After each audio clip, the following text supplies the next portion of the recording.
Here's the original Super Mario, stage from the 64 game, and Luigi had to go kill himself. That Dragon Punch is a killer. I had to do it to myself. I had to go down there and sacrifice one for the team because I like for people to be on equal footing. That's what I like to, because if I don't get, in a player PvP match, if you don't give your opponent equal footing, he feels less motivated to give you a good fight, or he could quit and not want to refight you. It's important to know good sportsmanship behavior if you want to continue to practice against adversaries that may be worse than you. That's for sure. It doesn't drive away their rage, but what it does, it gives them more comfort.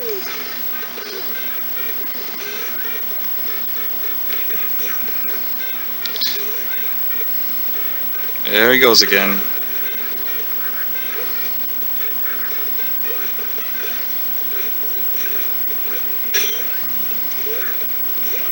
Of course, unlike the original stage, the platforms below, I couldn't actually duplicate the whole moving bricks. There's just one or two or maybe three small platforms below.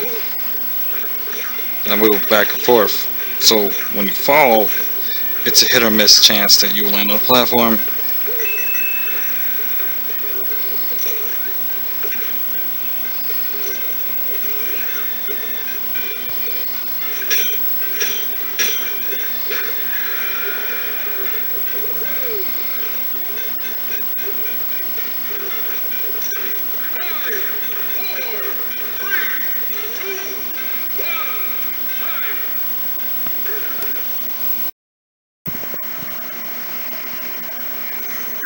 Now here's a recreation of Foresight from Super Smash Bros. Melee.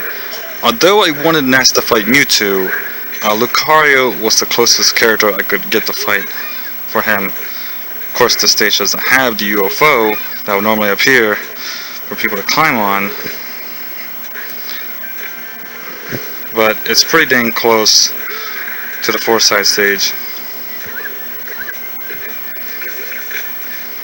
I haven't actually beat Earthbound myself because of all the confusion, but I really like the game, and I really gotta take a picture of like Gigas. I gotta send that to somebody. one of somebody I know. Send it to them on Facebook. That'll be funny.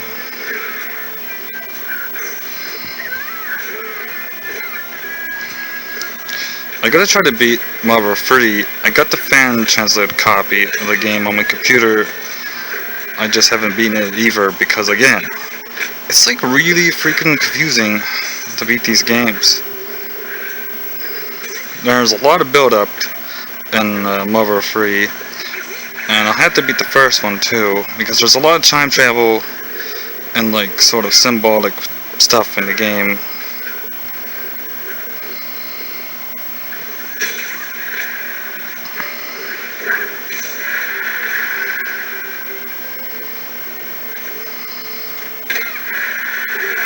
Lucario and Ness.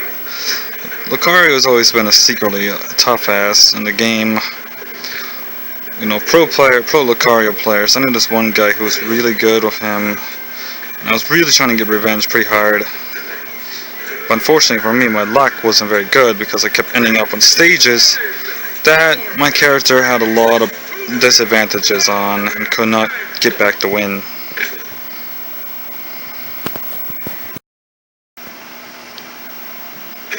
Okay, well here's the stage I made just for the fun of it. A metal boxing ring. So I just put, my character Donkey Kong against Ganondorf. Mostly I just created this ring for people who like to fight close quarters. Then, for decorative effect. Little Mac wasn't in this, but this is the boxing ring I came up with. Why is it so small, and why didn't I make it wider? Because it sort of takes away from the tension of the ring. I think that this is all for the favoritism of close quarters excitement or stare battles.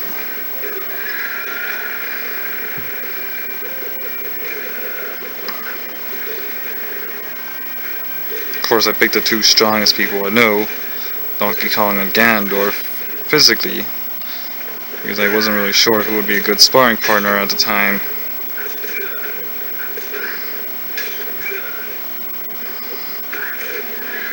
But I think this works.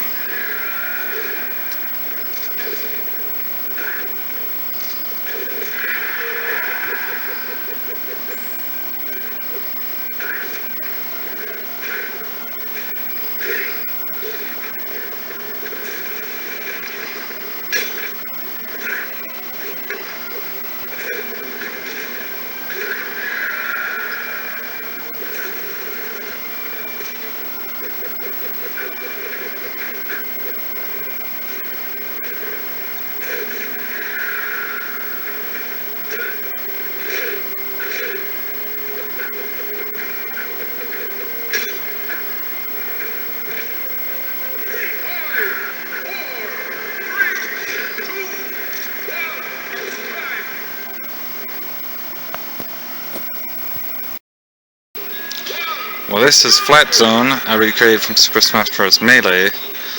I don't have to say much. Now, Mr. Game & Watch is a character I like to play from time to time because of his, because of his silliness and tricky moves. Then I like to get a thrill of using the 9 random hammer. You can hit 9 with that hammer. You can do a ton of damage for an instant kill. Just playing with it's pretty fun in combat. Now, Mr. Game & Watch's fighting style, you pretty really gotta master the moves you like to do, as opposed to the moves you want to do. Comboing with this guy is very important. As for why this stage wasn't actually included in Brawl, probably because of, the redos type stuff. They really should have had more than free backgrounds for Super Smash Bros. Brawl, the level creation. Well, my biggest complaint about the level creation for Smash Bros. Brawl level creation is the fact you can't play it online with your buds. You can send it to them. They can show you a video of the stage, but you can't actually play it with them. You can't have it be like part of like a playlist or something. So you can't, all the standard stages are good, don't get me wrong, but some of those stages are a little bit too fancy pants, and sometimes you just want a good, epic brawl. Those fancy pants stages, if you're really a master of that character, will cost you. They will. Just because you've been ganged up on, they got an item, you didn't like it, not used to fighting with items, or you just getting ganged up and your luck is out.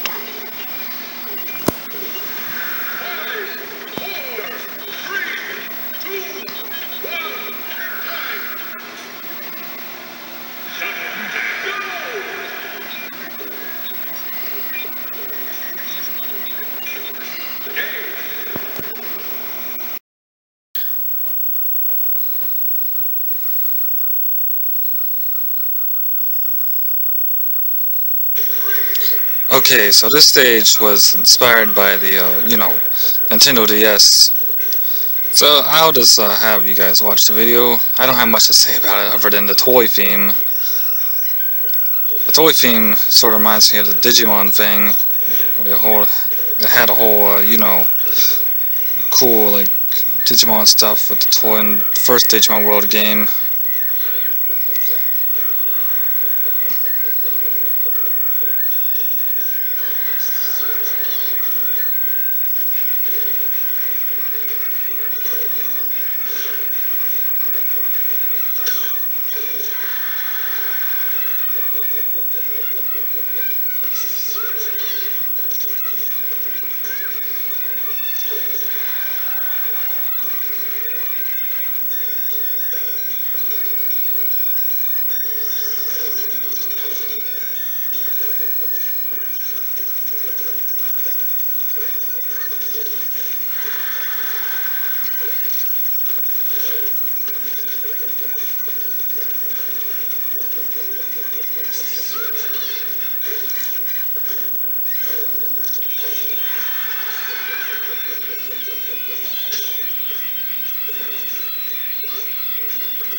Okay, I know that music. That's like WarioWare.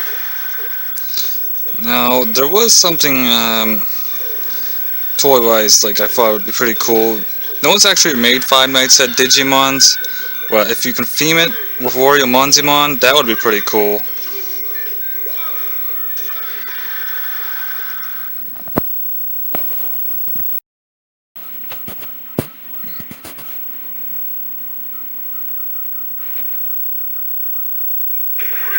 Okay, now this stage, which actually inspired by the one of the ice stages I was climbing in the adventure mode.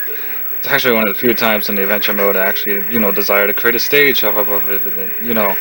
It's basically, the Meta Knight sort of thing going on here, but you don't actually fight him on this ice place. You fight him somewhere else. But this place actually makes for some intense combat because of all the ice slippage and stuff like that. Then I put some cool music. Yeah, Meta Knight gave me some serious trouble here. The CPU.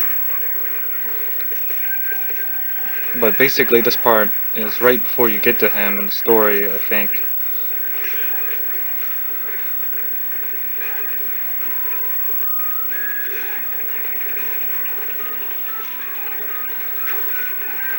Yeah, Meta Knight is one of my main nemesis.